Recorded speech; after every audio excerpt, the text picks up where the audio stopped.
At 11:32 on the morning of November 29, 1943, Staff Sergeant Eugene Moran knelt in the tail section of a B-7 Flying Fortress named Rikki-Tikki-Tavi, watching German fighters swarm toward his bomber like angry hornets. He was 19, a kid from a Wisconsin farm. This was his very first mission over a target crawling with enemy guns. That morning, the 8th Air Force sent more than 300 bombers to blow up factories in Bremen. In just the first hour, German fighters had already knocked 6 of those bombers out of the sky. Moran sat in the loneliest spot on the whole plane. The tail gunner's seat was way at the back of the bomber. He sat on a seat that looked like a bicycle seat. Between him and the rest of his crew was 40 feet of empty metal tube. All he had for company was 2 big machine guns and the German fighters trying to kill him. The B-7 carried 10 men total, 2 pilots up front, a navigator and bombardier in the nose, a flight engineer sitting in the top gun turret, a radio guy behind the bomb bay, 2 waist gunners standing at open windows on the sides, a ball turret gunner hanging under the plane in a glass ball, and Moran all alone in the tail. The tail gunner had one job: protect the back of the plane. That's where the bomber was weakest. German pilots figured out early in the war that if they attacked from straight behind, only one man could shoot back: the tail gunner. By November 1943, the 8th Air Force was bleeding planes. 2 months before, a mission to Schweinfurt cost them 60 bombers in one day, 600 men killed or captured in one afternoon. Bomber crews had a dark joke. They called deep missions into Germany milk runs to hell. The math was brutal. A crew had to fly 25 missions to go home, but the average crew only lasted 15. Some groups lost half their planes every single month. Moran signed up the day he turned 18. He grew up on a dairy farm near Soldiers Grove, Wisconsin. He used to watch planes fly over and dream about being up there. The Army Air Forces needed gunners, young guys with fast reflexes and steady hands, farm boys who already knew how to shoot. In training, they taught him to track fast targets while his own plane was moving. They taught him to fire in short bursts so his guns wouldn't overheat. They made him memorize what German fighters looked like: the Messerschmitt Bf 109, the Focke-Wulf 190. He could spot them from 2,000 yards away, but training couldn't prepare him for what combat over Germany was really like. At 24,000 feet, the cold dropped to 40 degrees below zero. Guys lost fingers and toes to frostbite. The thin air made it hard to breathe and even harder to move, and the German fighters came in waves, firing cannons that could rip through the plane's metal skin like it was paper. Rikki-Tikki-Tavi took off from Snetton Heath in England that morning. It was part of the 96th Bomb Group. The target was Bremen, an industrial city on the Weser River, shipyards, aircraft factories, submarine pens, one of the most protected cities in all of Germany. The bomber formations crossed the North Sea packed tight together. Each B-7 flew close to the other so their guns could cover each other. The idea was simple. If you pack the bombers close, their combined firepower can keep enemy fighters away. The problem was that when one plane got hit, the explosion could damage the planes next to it. Bremen's anti-aircraft guns opened up as the formations got close. Black clouds of flak filled the sky. The bombers couldn't dodge. They had to fly straight and level to drop their bombs. Hot metal fragments tore through wings and bodies. Moran watched a B-7 ahead of him take a direct hit. It folded in half and fell. Rikki-Tikki-Tavi dropped its bombs over the target. 4,000 pounds of explosives falling toward the factories below. Mission done. Now they just had to make it home alive. If you want to see how Moran's mission turned out, please hit that like button. It helps us share more forgotten stories like this one. Subscribe if you haven't already. Back to Moran. The bomber formation started turning toward England. 200 miles of enemy territory between them and safety. That's when Rikki-Tikki-Tavi's No. 2 engine got hit by flak. The propeller spun uselessly. The plane started slowing down. A damaged bomber falling behind the group was a death sentence. German fighter pilots looked for stragglers. A lone B-7 without the protection of the group was easy prey. Moran saw them coming. A dozen Messerschmitts climbing from below. Another group of Focke-Wulfs diving from above. Rikki-Tikki-Tavi was about to fight alone against impossible odds. And in the tail gunner seat, Eugene Moran would be their first target. The first Messerschmitt came in from straight behind and below the bomber. Moran pushed his shoulders against the steel plate behind him and pulled the triggers. His twin .50 caliber machine guns roared. Tracer bullets streaked toward the fighter. The German pilot broke off and rolled away. But more were coming. Many more. The German fighters attacked in pairs. One would get the gunner's attention while the other lined up for the kill shot. Moran swung his guns from target to target. Empty shell casings piled up around his knees. The smell of gunpowder filled his tiny space. At 24,000 feet, the temperature inside Ricky Tikatavi was 43 below zero. Moran wore an electrically heated suit, but the cold still got through. His breath froze on his oxygen mask. The machine guns got hot from constant firing while his fingers went numb inside his gloves. The German pilots were good. Luftwaffe veterans who'd been fighting since 1939. They knew exactly how to kill a B-7.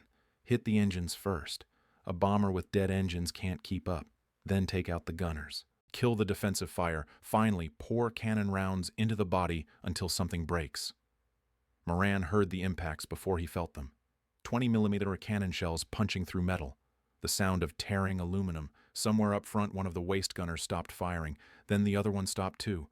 The intercom filled with static and broken voices. Moran couldn't tell who was talking or what they were saying. The bomber shook as more rounds hit.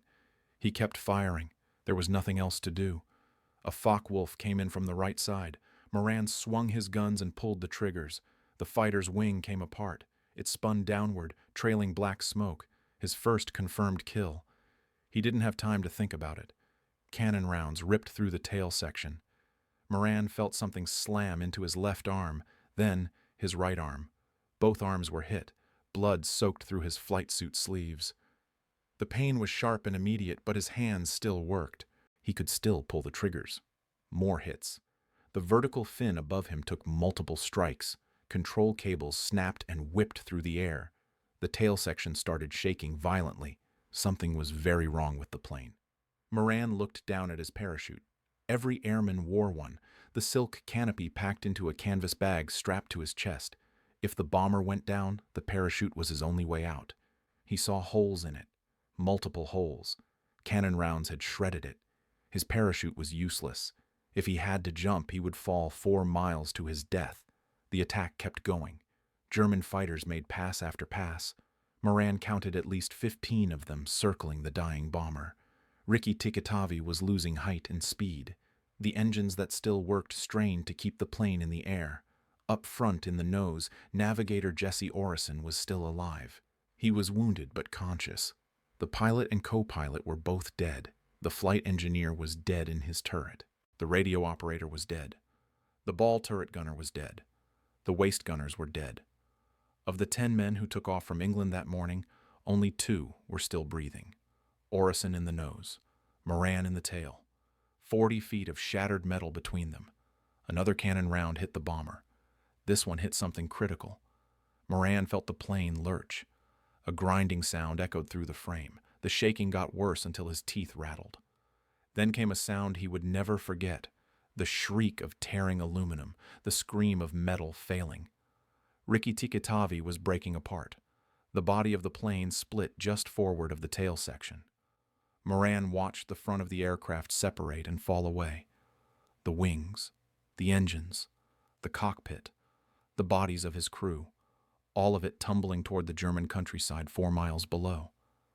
He was alone now, trapped in a severed tail section, wounded in both arms, his parachute destroyed, 24,000 feet above enemy territory, falling. The laws of physics don't care about hope.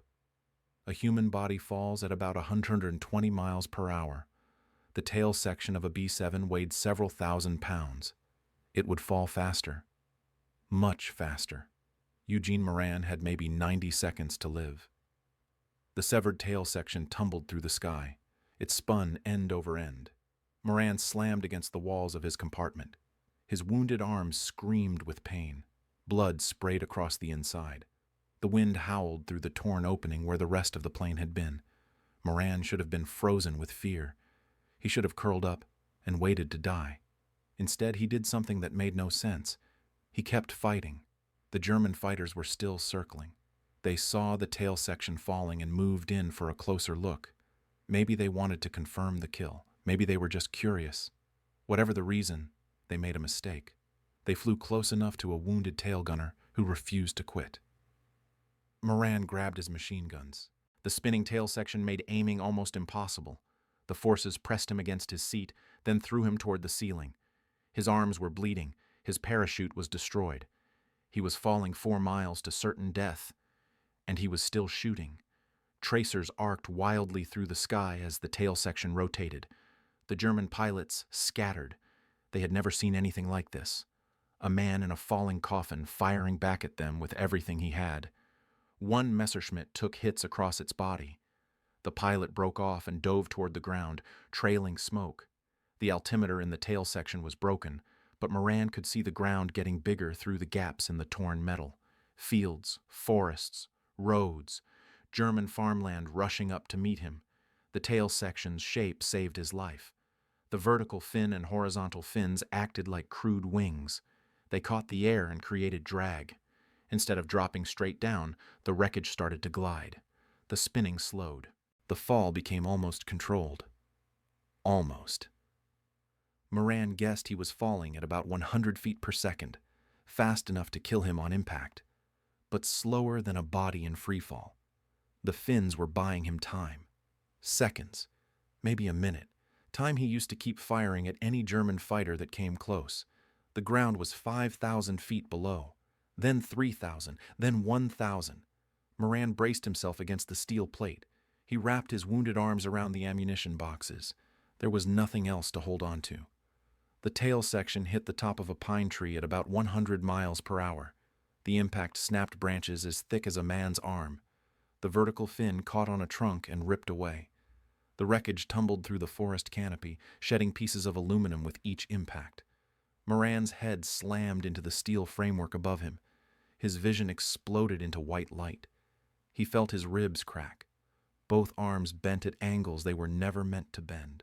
The tail section hit another tree, spun sideways, and crashed into the frozen ground. Then, silence. Eugene Moran was alive. Barely. He lay in the wreckage, unable to move. Both forearms were broken in multiple places, compound fractures, bone sticking through skin. His ribs were shattered. Every breath brought stabbing pain. Blood poured from a wound on his head where a piece of his skull had been torn away. Part of his brain was exposed to the freezing air. The crash site was in a forest near the German town of Syke, 15 miles south of Bremen. Enemy territory. Moran was surrounded by people who had just watched American bombs destroy their factories and kill their neighbors. He tried to move. His legs responded weakly. His arms were useless. The cold was already seeping into his body. Hypothermia would kill him within hours if his wounds didn't kill him first. Moran crawled toward the opening where the tail section had separated from the plane. Each movement sent waves of pain through his broken body. He pulled himself onto the frozen ground and looked up at the gray German sky. He had survived a 4-mile fall without a parachute. One of only 3 men in the entire war who would do this. But survival meant nothing if he bled to death in a German forest. Voices echoed through the trees. German voices. Soldiers coming to check the crash site. They would find an American airman with terrible injuries, an enemy combatant, a bomber who had just attacked their city. What they would do with him was completely uncertain. The German soldiers came out of the trees with rifles raised. They surrounded the wreckage and stared at the American lying in the snow. One of them shouted orders. Another ran back toward the road, probably to get an officer. Moran couldn't resist. He couldn't fight. He could barely breathe. The soldiers searched him roughly, ignoring his screams as they moved his shattered arms. They found his dog tags, his rank insignia, his ruined parachute. They left him lying on the frozen ground while they looked at the tail section. An officer arrived within the hour. He looked at Moran's wounds and shook his head. The American was clearly dying. Moving him anywhere seemed pointless, but orders were orders. Downed airmen were to be captured and questioned if possible. Dead airmen provided no information. They loaded Moran onto a wooden cart. No stretcher, no blankets, no medical help. The cart bounced along frozen roads for what felt like hours. Every bump sent fresh pain through his broken ribs and arms. The wound on his skull had stopped bleeding, but only because the cold had frozen the blood into a dark crust. The cart delivered him to a German military building. Moran couldn't tell what kind. His vision blurred. He kept passing out. He remembered being carried inside. He remembered lying on a concrete floor. He remembered German voices talking about him like he was already dead.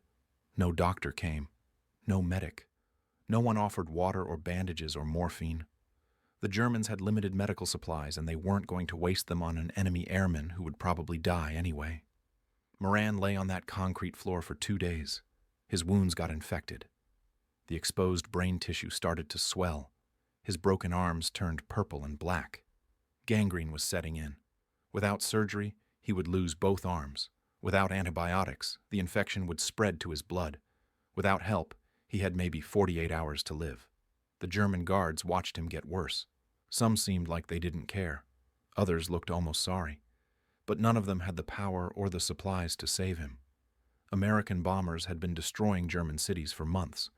Medical supplies were scarce. Doctors were overwhelmed with German casualties. And enemy airmen ranked far below German soldiers and civilians on the priority list. On the 3rd day, Moran was moved again.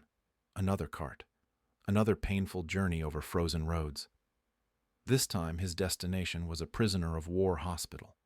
A converted building somewhere in occupied territory where wounded Allied airmen were held until they recovered enough to be sent to permanent camps. The hospital was understaffed and undersupplied. German military doctors did triage on incoming prisoners. Those with survivable wounds got treatment. Those deemed beyond saving were left to die. Moran's injuries put him firmly in the 2nd category, but the hospital held a secret. Among the prisoners were 2 Serbian doctors, military physicians captured on the Eastern Front. They had been forced to work treating wounded POWs, performing surgeries with bad equipment and almost no anesthesia.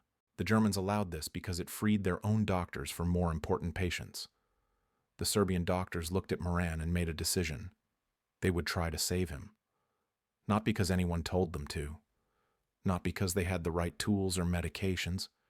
Simply because he was a wounded man and they were doctors. The surgery lasted 7 hours. They worked with instruments meant for field operations. No proper anesthesia. Only local numbing agents that barely dulled the pain. Moran drifted in and out of consciousness as they set his broken bones with metal pins and wire. They cleaned the infected tissue from his wounds. They removed bone fragments from his skull and covered the exposed brain with what tissue they could save. The Serbian doctors attached a metal plate to Moran's head, crude by modern standards, effective enough to keep him alive. They put splints on his arms with wooden boards and wrapped them in bandages torn from sheets. They did everything possible with almost nothing available. When the surgery was over, they told him the truth. The next 72 hours would decide if he lived or died. His body had to fight off the remaining infection. His bones had to start healing. His brain had to avoid swelling more. There was nothing more they could do. Eugene Moran's survival now depended entirely on his own will to live. The fever came on the 1st night. Moran's temperature climbed to 104 degrees. His body shook with violent chills despite the sweat pouring from his skin. The Serbian doctors watched him as closely as their limited resources allowed. They changed his bandages. They forced water between his cracked lips. They waited. Infection was the great killer in military hospitals. Antibiotics existed, but were almost impossible to get in a German POW facility. The doctors had cleaned Moran's wounds as well as they could, but bacteria had already entered his bloodstream. His immune system was fighting a war inside his own body. The 2nd night was worse. Moran slipped into delirium. He called out for his mother. He screamed warnings to crewmates who were already dead.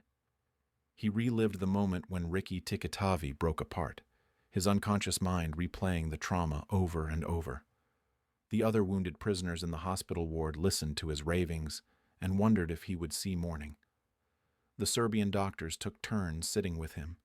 They had no medicine to offer, only their presence, Only cold cloths pressed against his burning forehead.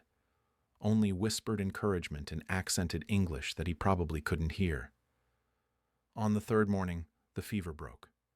Moran opened his eyes and recognized his surroundings for the first time in days. He was alive. The infection had not killed him. His body had won the battle that medicine could not fight. The Serbian doctors examined his wounds and found the first signs of healing. The tissue around his skull plate was starting to close. The broken bones in his arms were starting to knit together. Recovery would take months, maybe years. The damage to his body was extensive. But Eugene Moran was going to survive. Word spread through the hospital. The American who fell 4 miles without a parachute. The tail gunner who kept shooting as his bomber broke apart around him. The man who should have died a dozen times but refused to stop breathing. German guards came to look at him. Other prisoners asked to hear his story. Even the hospital administrators seemed impressed by his impossible survival. The Serbian doctors had saved his life, but they couldn't protect him forever. Once Moran was stable enough to travel, he would be moved to a permanent prisoner of war camp. The hospital was only a stopping point, a place where wounded men were patched together before being sent into the German POW system. 6 weeks after the crash, Moran could walk again. His arms stayed in splints. The metal plate in his skull caused constant headaches. His ribs ached with every breath. But he was mobile. He was conscious. He was ready for transfer. The Germans processed him with cold efficiency: name, rank, serial number, service branch, unit assignment. They photographed him for their records, a thin young man with hollow cheeks and bandaged arms staring into the camera with eyes that had seen too much. His first permanent camp was Stalag Luft 4 in Pomerania, a compound built specifically to hold captured Allied airmen. Barbed wire fences, guard towers with machine guns, wooden barracks that offered little protection against the brutal Eastern European winter. Thousands of American and British airmen filled the camp. Pilots, navigators, bombardiers, gunners, men who had been shot down over Germany and occupied Europe. Some had been prisoners for years. Others had arrived only weeks before Moran.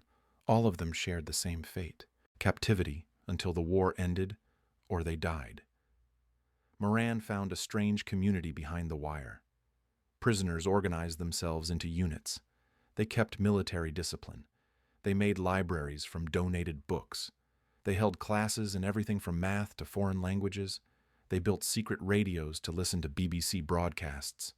They planned escapes that rarely worked. The camp provided minimal food: thin soup, black bread, sometimes potatoes or turnips. Red Cross packages helped when they arrived, but deliveries were unpredictable. Most prisoners lost 20 or 30 pounds during their time there. Some lost more. Moran's body kept healing. His arms got some function back, though they would never be as strong as before.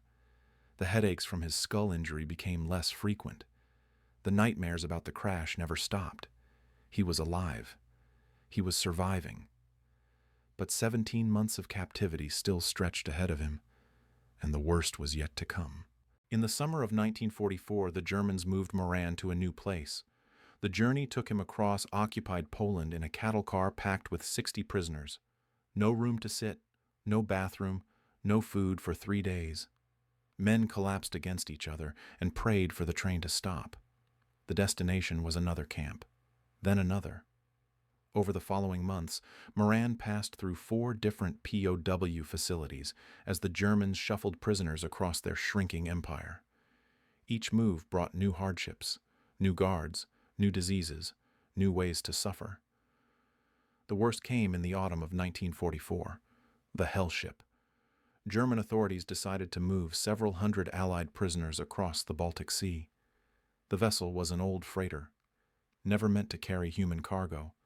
Guards forced the prisoners into the hold below deck, a dark metal cave with no air, no bathroom, and no space to move. Moran went down into that hold with 200 other men. The hatch closed above them. The ship started moving, and the nightmare began. The hold was completely dark. Prisoners couldn't see their own hands. They could only hear groaning, coughing, retching. Men with dysentery who couldn't reach the single bucket meant as a toilet. The stench became unbearable within hours. The crossing lasted 4 days. Prisoners died in that hold. Their bodies stayed among the living because there was nowhere else to put them. Men went mad from the darkness and the smell and the constant rolling of the ship. They screamed. They fought. They prayed. Some simply stopped responding and had to be checked for a pulse to see if they were still alive. When the hatch finally opened, Moran climbed out into gray daylight with eyes that had forgotten how to see. His clothes were soaked with filth. His body had lost more weight it couldn't afford to lose. The metal plate in his skull throbbed with pain that never fully went away. The hell ship delivered its surviving cargo to another camp in Prussia. More barbed wire, more guard towers, more thin soup and black bread, more waiting for a war that seemed like it might never end. But the war was ending. By January 1945, Soviet forces were pushing from the east. Allied armies were advancing from the west. Germany was being crushed between two unstoppable forces. The prisoners could hear distant artillery. They could see German guards getting nervous. Something was about to change. On February 6, 1945, the change came. Soviet troops were getting close to the camp. German commanders ordered an immediate evacuation. All prisoners would march west on foot. Destination unknown. How long unknown. Refusal meant execution. The prisoners gathered in the frozen compound. Temperatures had dropped to 20 below zero. Many men had no winter coats, no gloves, no proper boots. They had been surviving on starvation rations for months. And now they were expected to walk across Germany in the coldest winter in decades. The column stretched for miles.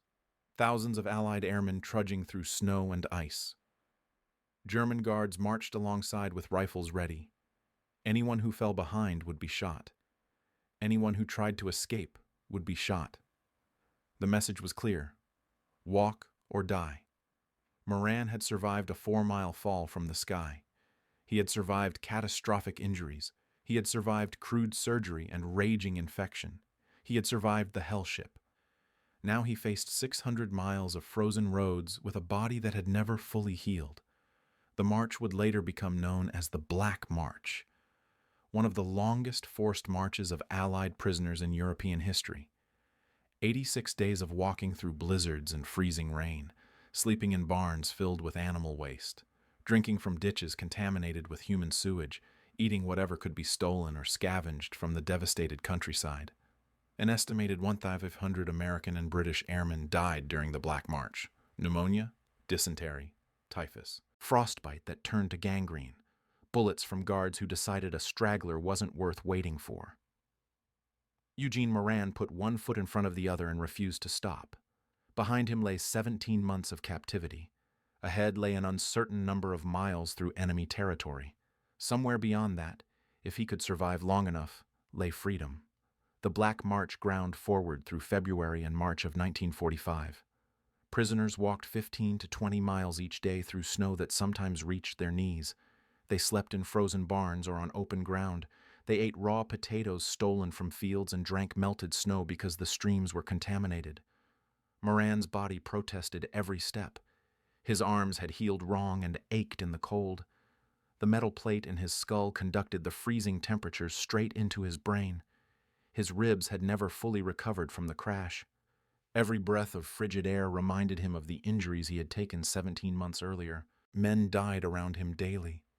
Some collapsed in the snow and never got up. Others developed fevers that consumed them within hours. Guards shot prisoners who couldn't keep pace.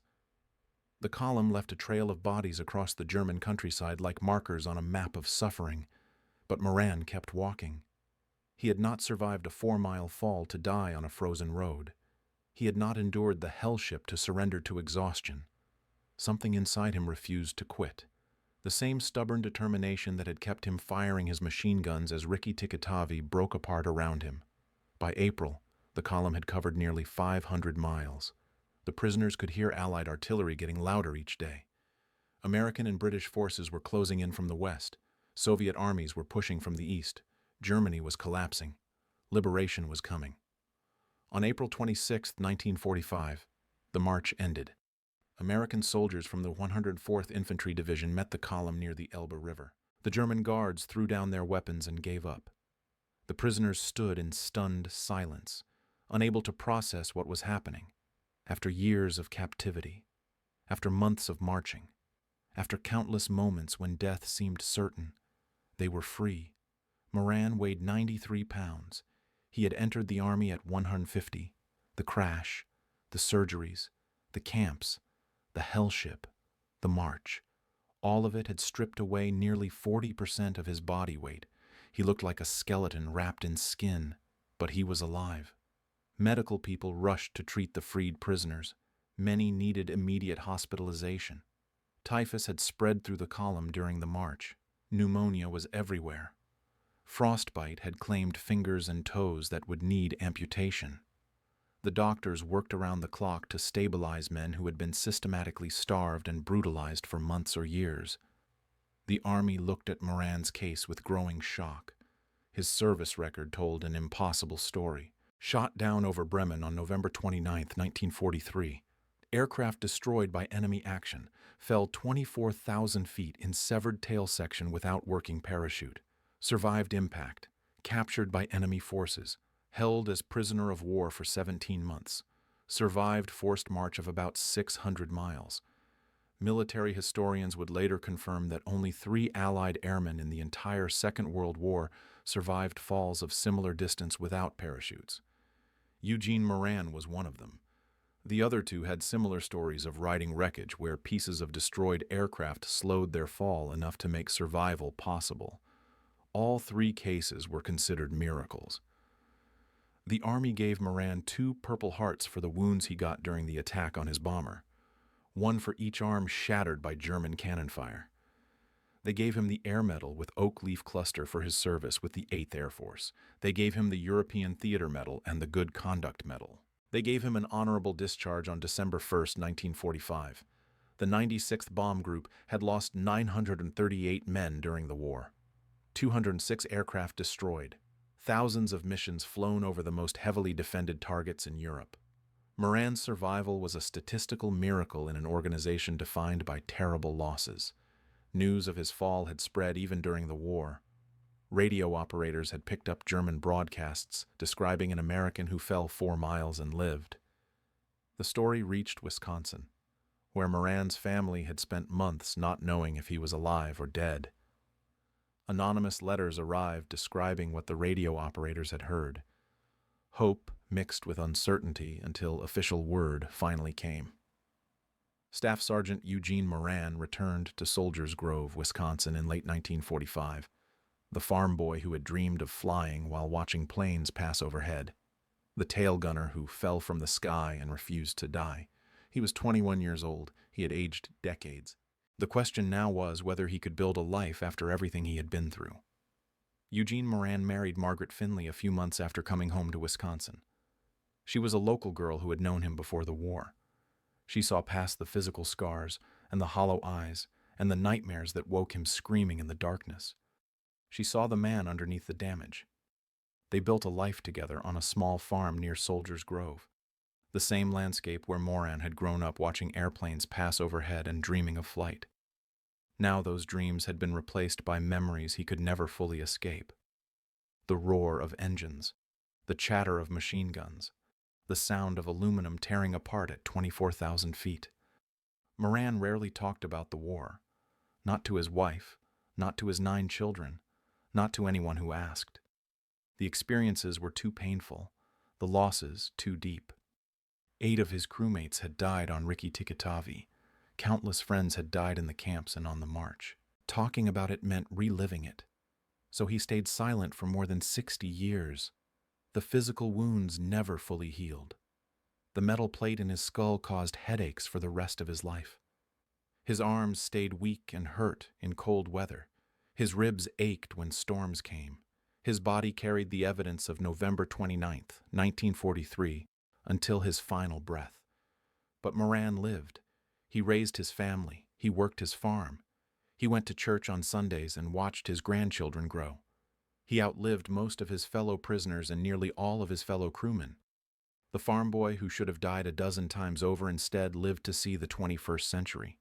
In 2007, more than 6 decades after the war ended, the Wisconsin Board of Veterans Affairs created a new honor, the Veteran Lifetime Achievement Award. They chose Eugene Moran as the first person to receive it. Finally, officially, his state recognized what he had been through and what he had survived. The award ceremony brought attention to his story. Journalists interviewed him. Historians wrote down his account. A local teacher named John Armster became fascinated by the tale and began doing extensive interviews with Moran and his family. The silence of 60 years finally broke. Armster spent years researching every detail: military records, German archives, interviews with surviving witnesses. The project would eventually become a book called Tailspin, published in 2022, a complete account of the farm boy who fell 4 miles and lived. On October 18, 2008, the town of Soldiers Grove honored Moran by naming a street after him, Eugene Moran Way, a permanent marker in the community where he was born, where he returned after the war, and where he spent the rest of his life. The other survivor of Ricky Tikitavi also came home. Navigator Jesse Orison had bailed out of the forward section before the bomber broke apart. He spent the rest of the war as a prisoner alongside thousands of other Allied airmen. His testimony confirmed Moran's story and helped establish the historical record of that November morning over Bremen. Eugene Moran died on March 23, 2014. He was 89 years old. 7 decades had passed since the day German flak cut his bomber in half and sent him tumbling 4 miles toward the earth. 7 decades since he kept firing his machine guns while the world spun around him. 7 decades since Serbian doctors saved his life with crude tools and impossible skill. His obituary noted that he lived by a simple philosophy: "I would rather wear out than rust out." The words of a man who refused to surrender. To the Germans, to his injuries, to the march, to the silence that followed. The tail gunner position on a B-7 was the loneliest spot on the aircraft. Separated from the crew, first target for enemy fighters, last to know if the bomber was going down. Eugene Moran sat in that position on November 29, 1943, and when his aircraft broke apart around him, he did not curl up and wait for death. He kept shooting all the way down. If this story moved you the way it moved us, do me a favor. Hit that like button. Every single like tells YouTube to show this story to more people. Hit subscribe and turn on notifications.